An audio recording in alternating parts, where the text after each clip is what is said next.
Assalamualaikum warahmatullahi wabarakatuh. Halo sahabat sebuah kisah misteri. Kembali lagi bersama saya Rio Wijaya.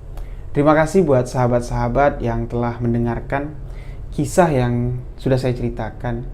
Terima kasih juga buat sahabat-sahabat yang selalu mensupport saya. Kali ini saya akan menceritakan sebuah kisah yang dikirimkan oleh Angga yang ada di Tangerang. Terima kasih kepada Angga yang sudah ingin berbagi. Kisah ini diceritakan Angga sebuah pengalaman yang dialami oleh ayahnya, Pak Budi, yang merupakan seorang sopir taksi. Pada suatu malam di tahun 2006, sekitar jam 8, Pak Budi mengarahkan taksinya menuju Bandara Soekarno-Hatta untuk mencari penumpang. Ketika di tengah perjalanan, Pak Budi mendengar panggilan radio yang mengatakan bahwa ada seorang penumpang yang berada di bandara meminta diantar ke Jakarta Pusat.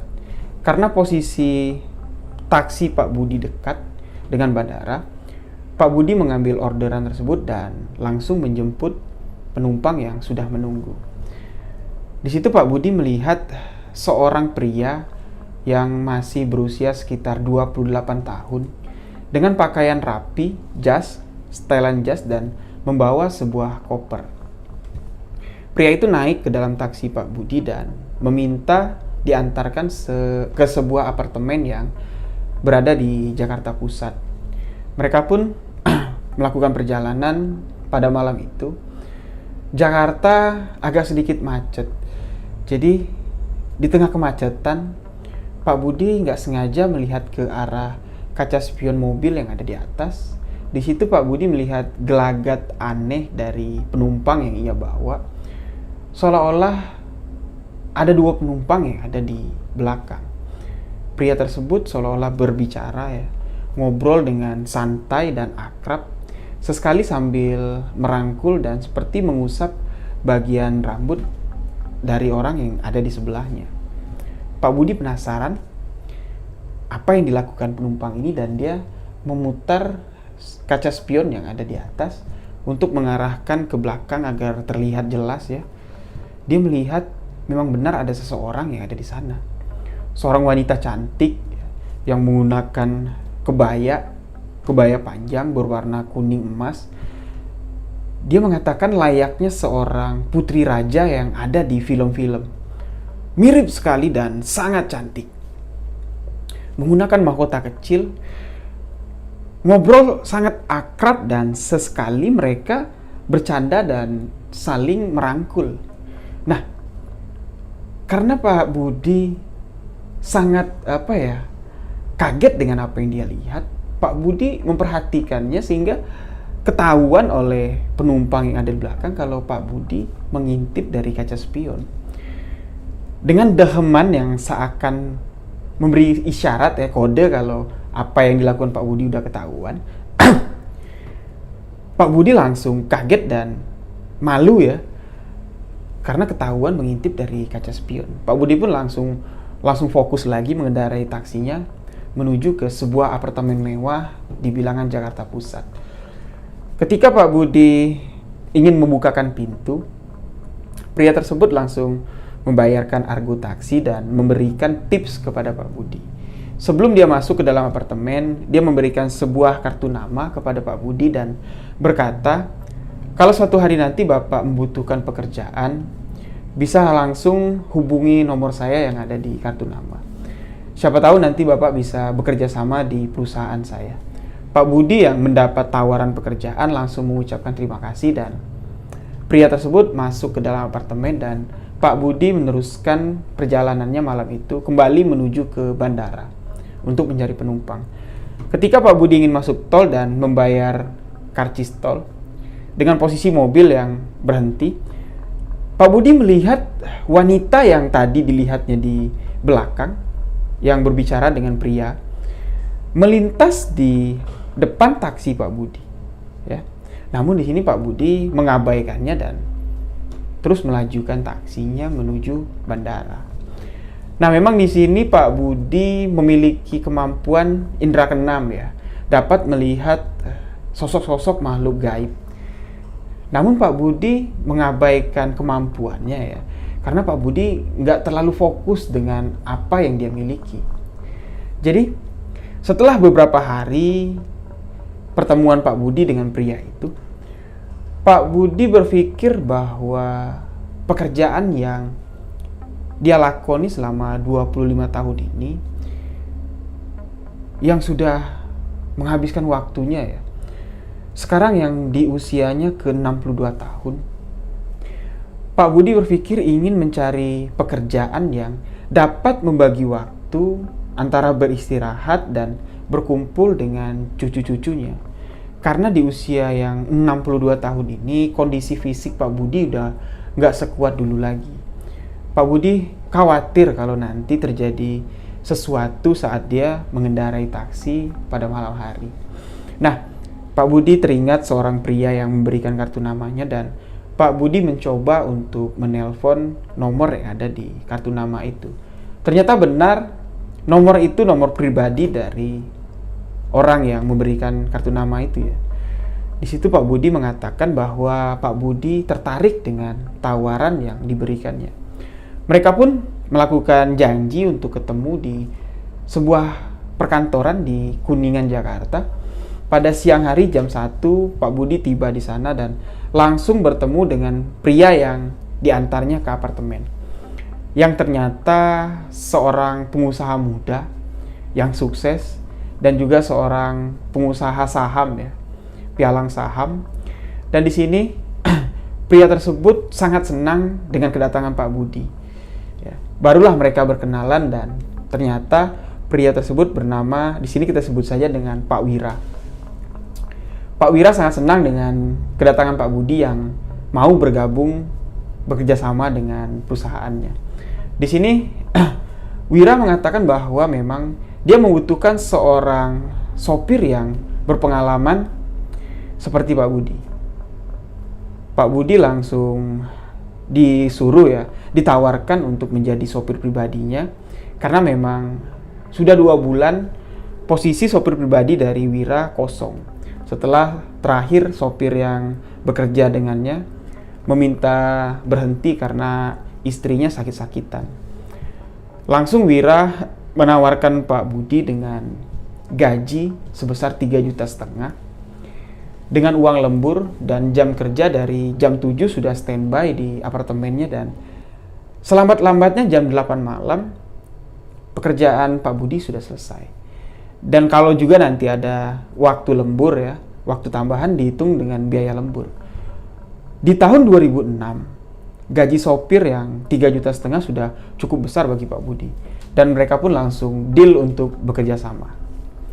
Setelah mereka deal melakukan bekerja sama, di situ Wira langsung mengatakan kepada Pak Budi bahwa sudah lama dia mencari sopir yang seperti Pak Budi. Orang yang jujur dan bisa melihat apa yang gak dilihat oleh orang lain. Di sini Wira menyinggung kejadian waktu di dalam taksi. Pak Budi langsung terkejut dan merasa gak enak ya. Di sini Pak Budi langsung meminta maaf bahwa dia gak sengaja dan dia gak melihat apa-apa. Di sana dia cuma melihat Wira kecapean dan sedikit ngelantur. Nah, di sini Wira langsung membicarakan apa yang sebenarnya terjadi. Wira mengatakan bahwa sebenarnya apa yang Bapak lihat memang itulah yang ada. Saya tahu kalau Bapak memiliki indera keenam, dapat melihat sosok-sosok yang tidak terlihat oleh orang lain. Apa yang Bapak lihat memang benar. Kami memang sering ngobrol dan bercanda ketika kami berdua dan tidak ada orang lain di sekitar kami. Nah, Pak Budi mendengar kata kami ya, kata kami dan seolah-olah menggambarkan seseorang, dan Wira mengetahui kemampuan yang dimiliki Pak Budi. Pak Budi bertanya kepada Wira, sebenarnya apa yang dilihat? Sosok apa, Pak? Di sini saya melihat sosok seorang wanita yang sangat akrab dengan Bapak. Dan Wira pun langsung mengatakan sebenarnya yang menyuruh saya memberikan kartu nama dan mengajak Bapak bekerja dengan saya adalah Dayang. Jadi Wira memperkenalkan sosok yang dilihat Pak Budi pada malam itu adalah Dayang. Sosok yang sudah lama mengikuti saya. Tapi Bapak jangan takut. Kami bukan orang jahat. Kami sudah lama bersama dan kami sangat sulit menemukan orang yang bisa menerima keadaan kami. Di sini Pak Budi merasa aneh dan sedikit takut dengan keadaan yang sebenarnya. Di sini Wira mengatakan bahwa Dayang merupakan titipan dari seseorang yang dulu juga pernah bekerja kepada Wira. Bekerja sebagai sopir Wira, yaitu almarhum Pak Kusumo yang sudah wafat 5 tahun yang lalu.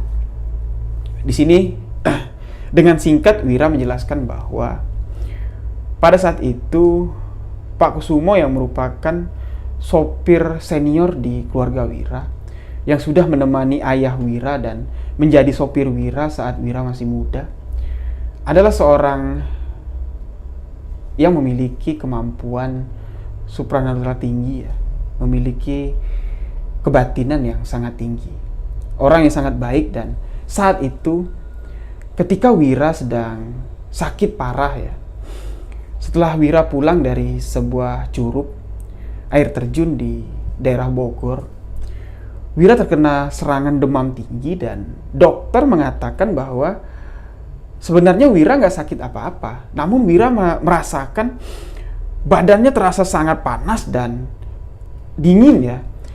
Maksudnya tiba-tiba panas dan sebagian badannya dingin. Nah, Pak Kusumo yang memiliki kebatinan yang tinggi melihat bahwa Wira diganggu oleh sosok makhluk penghuni dari air terjun tersebut. Nah, dengan kemampuan yang dimiliki Pak Kusumo dapat menyembuhkan Wira dan menarik sosok yang mengganggu Wira menjadi sahabat dari Wira. Jadi gini, Wira yang nggak sengaja pergi ke curug ya, ke air terjun di daerah Bogor, yang mana tempat itu terkenal dengan zaman dahulu ceritanya pemandian para dayang yang ada di Kayangan. Ya, jadi Wira nggak sengaja berlaku nggak sopan di tempat itu. Jadi Wira buang air kecil ya, kencing di dalam pemandian itu, yang seharusnya nggak boleh dilakukan. Sudah disediakan WC umum untuk kencing dan buang air atau sebagainya, dan Wira nggak sengaja ya kencing di dalam pemandian itu. Nah, karena apa yang sudah dilakukan Wira, sosok dayang yang ada di sana, sosok penghuni gaib yang ada di sana, marah dan ingin membunuh Wira karena apa yang sudah dilakukannya. Namun sosok yang ingin membunuh Wira ya, yang menyakiti Wira, ternyata menaruh hati kepada Wira yang memiliki ketampanan dan jiwa yang bersih. Memang Wira terkenal dari muda seorang anak yang rajin belajar dan nggak pernah neko-neko. Memang dia rajin ibadah, rajin sembahyang, dan sosok dayang ini tertarik dengan Wira. Jadi dayang ini hanya ingin menguasai tubuh Wira. Nah, maka dari itu Wira demam tinggi dan terasa panas, namun badannya dingin. Dia merasakan hawa yang sangat panas, tapi begitu dokter merasa tubuhnya dan dicek suhunya normal. Itu adalah perbuatan dayang yang ingin menguasai tubuh Wira, ingin merasuki tubuh Wira dan mengambil ruh ya. Jadi mereka bisa bersatu. Nah, Pak Kusumo yang memiliki kemampuan supranatural ya, ilmu kebatinan yang tinggi, mencoba untuk melakukan negosiasi kepada dayang tersebut. Di mana saat itu kalau Pak Kusumo tidak melakukan negosiasi, dayang tersebut pasti akan mencelakai Wira. Walaupun Wira tidak akan dibunuh oleh dayang tersebut, namun jiwa dari Wira akan dikuasainya. Nah, di sini Pak Kusumo mencoba untuk mengusir dayang tersebut dari tubuh Wira, namun Pak Kusumo nggak sanggup. Karena memang kekuatan dayang ini sangat luar biasa. Nah, di sini Pak Kusumo mencoba untuk bernegosiasi. Karena Pak Kusumo tahu kalau dayang ini sebenarnya menyukai Wira bukan untuk membunuh Wira. Di sini Pak Kusumo mengatakan bahwa Kalau kamu ingin menyatu dengan Wira, saya bisa membantu kamu. Dengan kemampuan yang saya miliki, ya, kamu bisa saya tarik dari dunia kayangan kamu dan saya satukan Wira di dunia. Nah, negosiasi ini pun berhasil dan akhirnya dengan kemampuan yang dimiliki Pak Kusumo, dayang tersebut bisa mewujud dalam waktu yang lama di dunia manusia. Yang seharusnya ya, sosok-sosok makhluk gaib itu dapat menyatu ke dunia kita harus memiliki energi yang sangat besar dan sangat menguras energi mereka. Ya. Bisa-bisa mereka membahayakan diri mereka kalau sudah terlalu lama di alam manusia. Tapi dengan kekuatan dari Pak Kusumo dapat menyatukan Wira dan Dayang. Nah, semenjak hari itulah Wira yang tanpa sengaja bertemu dengan Dayang dan berdampingan dengan Dayang menjadi orang yang memiliki kemampuan yang cukup istimewa ya. Yang memang basicnya Wira sudah sebagai orang yang pintar, yang cerdas ya. Nah, dengan adanya Dayang, di sini Wira menjadi orang yang sangat luar biasa. Dalam segi bisnis, Wira dapat mengetahui sela-sela bisnis yang memiliki peluang yang sangat besar karena bantuan Dayang ini. Dalam bidang usaha saham, Wira dapat mengetahui gejolak harga saham ya, dan dapat dilakukan transaksi tepat dengan apa yang diperkirakan oleh Dayang itu. Di sini semenjak Wira dengan Dayang ya, menyatu dengan Dayang, pekerjaan Wira semakin gampang dan usaha Wira semakin berkembang. Nah, cerita Wira hanya sebatas itu disampaikan ke Pak Budi dan mereka pun mengakhiri pertemuannya. Jadi sebenarnya Pak Budi ini memang pilihan dari Dayang untuk bertemu dengan Wira. Jadi Dayang mengatakan kepada Wira di dalam taksi itu bahwa Pak Budi memang orang yang baik dan dia sudah lelah menjadi sopir taksi. Dia membutuhkan waktu luang untuk beristirahat dan bermain dengan keluarganya. Makanya dari itu Wira memberikan Sabtu Minggu libur kepada Pak Budi agar dapat berkumpul dengan keluarganya.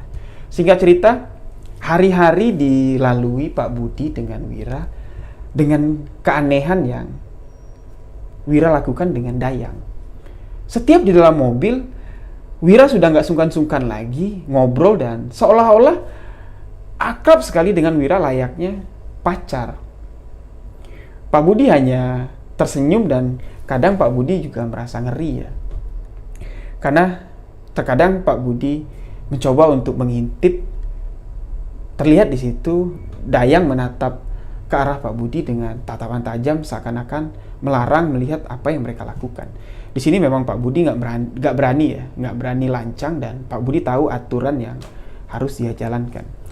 Singkat cerita, pada suatu hari Wira minta diantarkan ke sebuah pemandian ya, curug, di mana tempat dia bertemu dengan Dayang. Nah, di dalam perjalanan menuju curug itu, saat itu Dayang tidak ada bersama mereka dan Wira mengatakan Dayang sudah duluan pulang ke curug ya. Dan sekarang Budi ingin mandi di sana dan berkumpul dengan keluarganya. Di sini Pak Budi penasaran dan agak sedikit lancang bertanya kepada Wira. Maaf Pak, yang maksud Bapak keluarga, apakah Bapak di sana membawa keluarga gitu ya? Membawa keluarga maksud Pak Budi di sini, apakah keluarga Pak Wira sudah nunggu di sana dengan mobil yang lain untuk berkumpul di sana?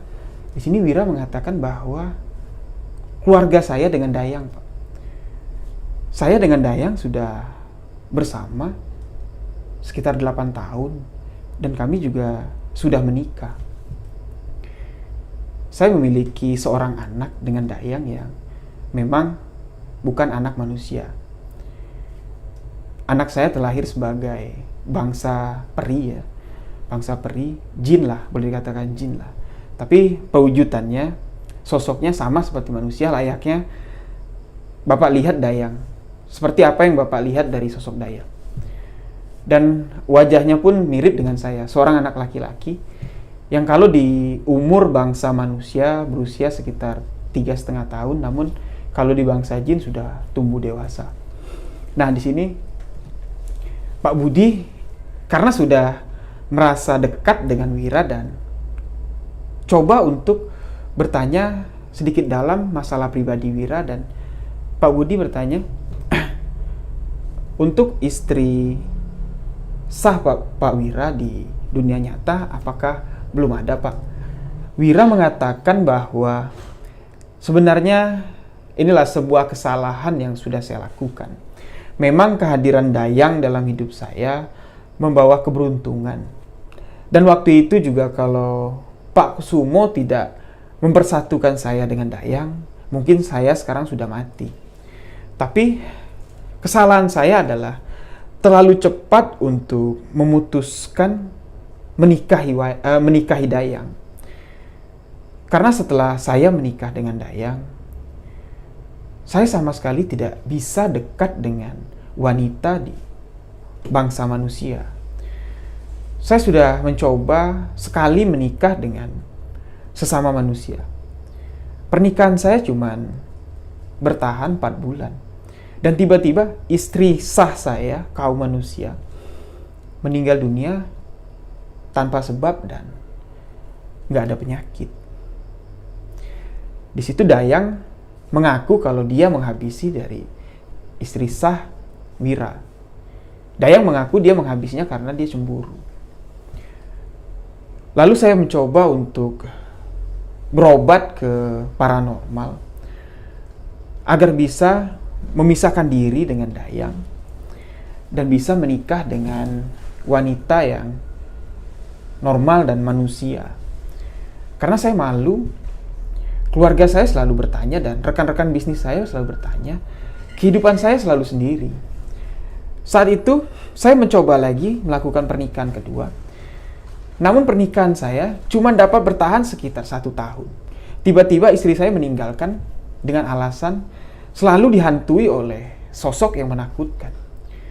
Dan itu tetap masih pekerjaan dari Dayang. Ternyata nggak ada satu praktisi dukun pun ya, paranormal yang dapat memisahkan saya dengan Dayang. Dan disitulah akhirnya saya memutuskan untuk menerima Dayang apa adanya.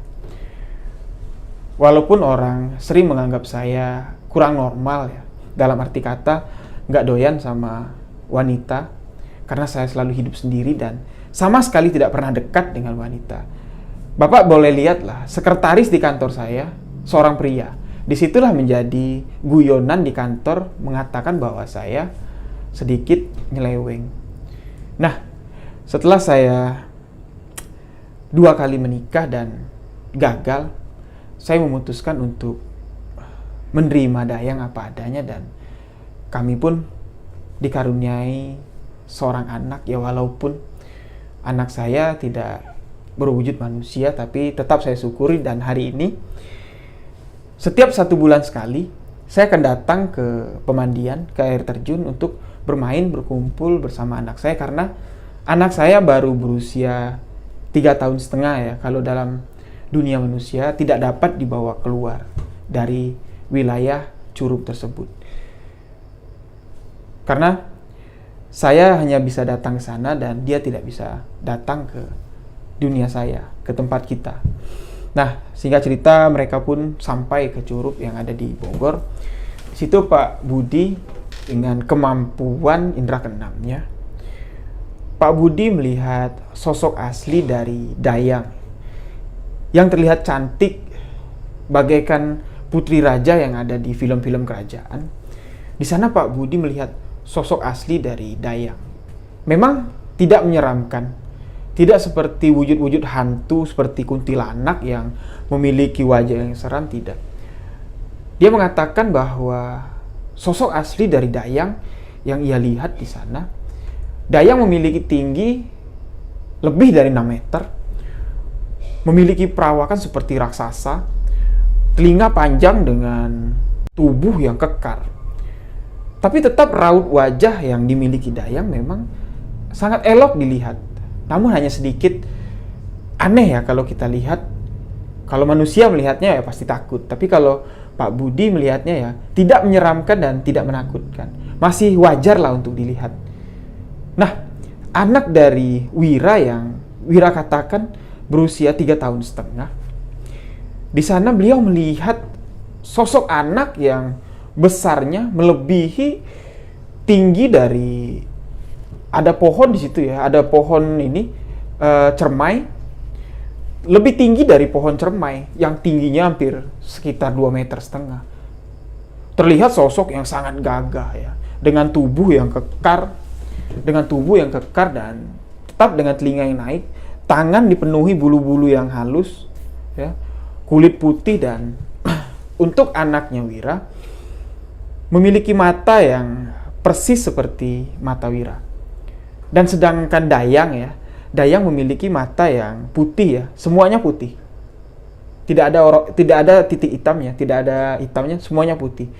Dan di situ juga Pak Budi melihat makhluk-makhluk yang ada di sana. Memang itu merupakan sebuah kerajaan jin yang berpusat di Curup tersebut.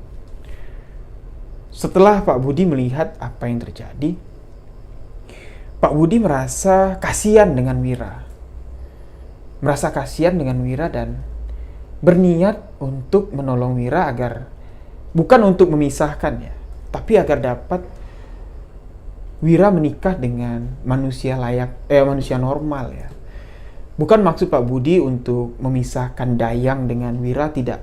Tapi Pak Budi mencoba berpikir ya, gimana caranya kalau Dayang dapat menerima sosok wanita yang menjadi istri Wira. Nah, setelah mereka pulang dan seperti biasa, Wira bersama dengan Dayang kembali dengan mengendarai mobil, dan Pak Budi yang sekali-sekali mengintip dari kaca spion mengantarkan Wira pulang ke apartemennya. Dan keesokan harinya adalah hari Sabtu ya, hari dimana hari libur bagi Pak Budi. Nah, di kesempatan inilah Pak Budi libur kan ya, beliau menyempatkan diri untuk datang ke rumah temannya yang ada di Depok. Jadi dari Tangerang ke Depok, Pak Budi menemui temannya yang merupakan seorang kiai ya, seorang ulama yang memang dikenal oleh Pak Budi memiliki pendamping jin ya. Jin muslim yang mendampinginya, yang konon dia dapat sewaktu dia pergi umroh. Jadi ketika dia umroh, nggak sengaja dia bertemu dengan sesosok jin muslim, dan jin muslim itu mendampingi sahabat dari Pak Budi ini. Di sini kita sebut saja dengan namanya Ustadz Amir ya, Pak Ustadz Amir. Nah, Pak Budi menceritakan semua apa yang terjadi pada Wira. Diceritakan semua, dan Pak Amir mencoba untuk meminta bantuan kepada sahabat jinnya ya, pendampingnya, untuk mencari jalan keluar dari permasalahan ini. Karena manusia ya nggak tahu lah gimana kehidupan di dunia jin, gimana sosial mereka dan aturan-aturan mereka. Jadi Ustadz Amir menanyakan gimana caranya kalau seorang jin ya, bangsa jin atau peri menikah dengan manusia, namun mereka sudah diciptakan berbeda alam. Bukan kodrat mereka menikah, namun sosok dari jin ini menguasai kehidupan pria ini, manusia ini, dan melarang pria ini untuk menjalankan sunnahnya menikah dengan wanita. Nah, di sini sahabat dari Pak Amir yang jin muslim itu mengatakan bahwa sebenarnya apa yang dilakukan Dayang itu sudah terlalu berlebihan dan wajib untuk dihukum. Karena dia kafir. Nah, di sini marah ya. Sosok pendamping dari Pak Amir marah. Karena dia kafir, aku akan datang menghukumnya. Tapi di sini Pak Budi berpesan bahwa jangan sampai ketahuan nanti kalau semua ini adalah cerita dari Pak Budi. Karena dia ngerasa nggak enak. Dia ngerasa Dayang juga lah yang mempertemukan Wira dengan Pak Budi. Di sini sosok sahabat dari Pak Amir yang berupa jin ya, jin muslim, mengatakan bahwa biarlah ini menjadi urusan dia dan insya Allah nanti kodrat dari Pak Wira sebagai manusia akan kembali ke kodratnya, akan menjalankan sunnahnya, menjalani kehidupan dengan manusia. Nggak tahu lah ya apa yang dilakukan oleh sahabat jin dari Ustadz Amir ini dengan Dayang, dan beberapa hari kemudian Pak Budi dipanggil oleh Pak Wira. Ya, mereka berbicara di sebuah ruangan di kantornya. Di sini Wira curhat ya, mengatakan bahwa beberapa hari ini Dayang menghilang. Dayang tidak menemuinya, dan ketika Wira mencoba untuk memanggil Dayang, Dayang pun nggak memberi balasan. Nah, Pak Budi tahu kalau Dayang lagi nggak ada di situ. Disitulah Pak Budi langsung mengatakan bahwa mohon maaf, sebenarnya bukan saya ingin mengganggu kehidupan Bapak. Bukannya saya berniat lancang, tapi di sini saya selaku manusia dan saya ingin membalas kebaikan Bapak. Saya ingin Bapak hidup lebih normal dari sekarang. Walaupun Bapak tidak berdampingan dengan Dayang yang memberikan Bapak kesuksesan, yang memberikan Bapak kejayaan, tapi saya yakin tanpa Dayang Bapak sudah orang yang sukses, sudah memiliki kecerdasan, dan sudah ada rezeki dari Allah. Sebenarnya kehidupan Bapak sekarang dimonopoli oleh Dayang yang menguasai diri Bapak. Di situ Wira terdiam ya, mendengar apa yang dikatakan Pak Budi, dan dia sedikit sadar. Nah, di sini Wira meminta maaf kepada Pak Budi. Saya bukannya tersinggung, Pak, dengan apa yang Bapak bicarakan. Saya minta maaf kepada Bapak. Bukannya saya mengharapkan rezeki dari bangsa jin, mendapatkan kesuksesan dari bangsa jin. Sebenarnya dari dalam hati dari lubuk hati yang paling dalam, saya meminta kepada Allah bisa terlepas dengan sosok Dayang. Namun saya sudah bosan, Pak, berobat ke sana, meminta bantuan ke sini. Akhirnya 2 orang wanita yang saya cintai menjadi korban oleh Dayang, dan akhirnya saya pasrah menjalani kehidupan ya apa adanya seperti ini.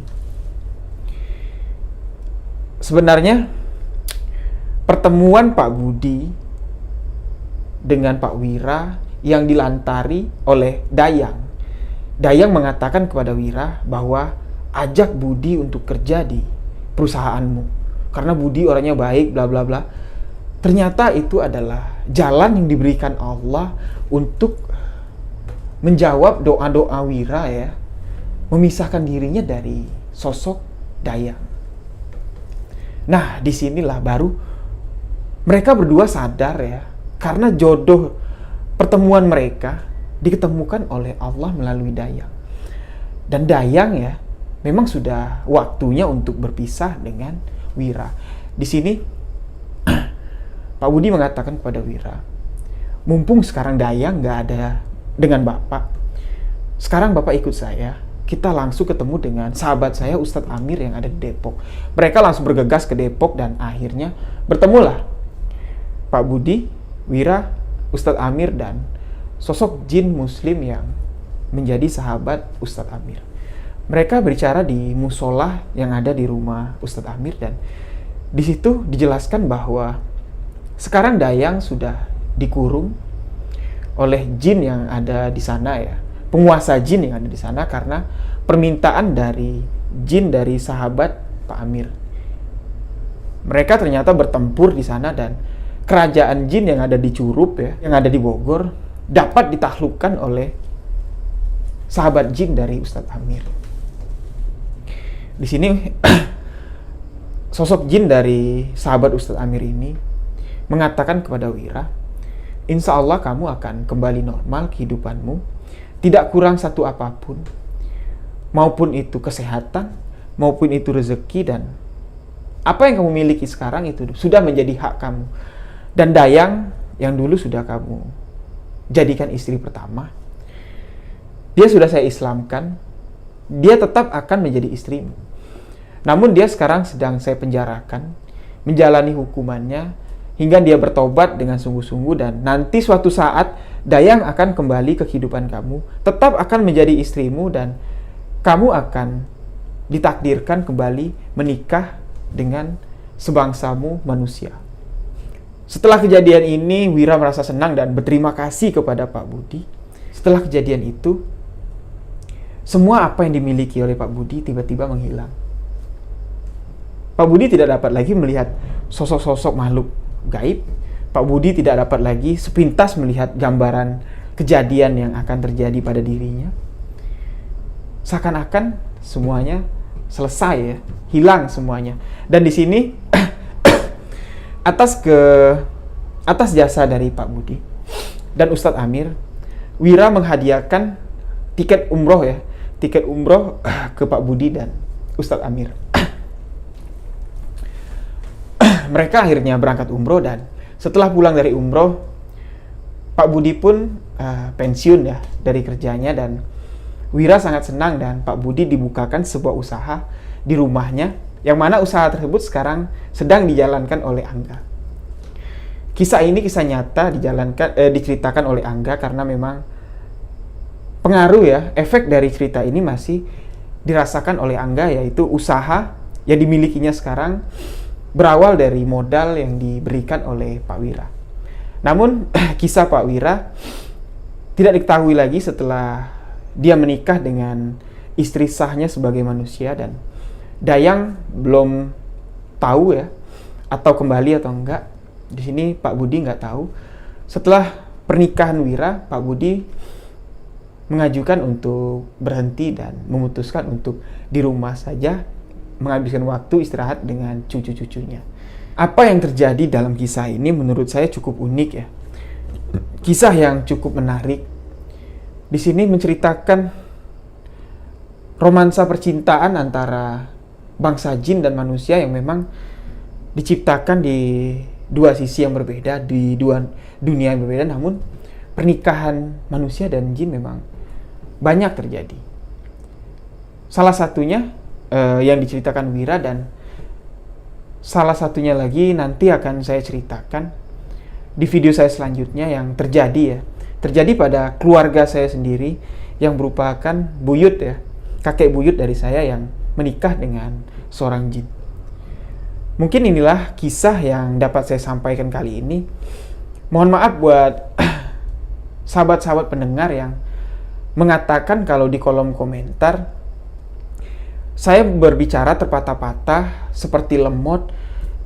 Di sini saya ingin menjelaskan, saya sekitar 5 tahun yang lalu ya mengalami pembengkakan pada rongga hidung kiri kanan ya.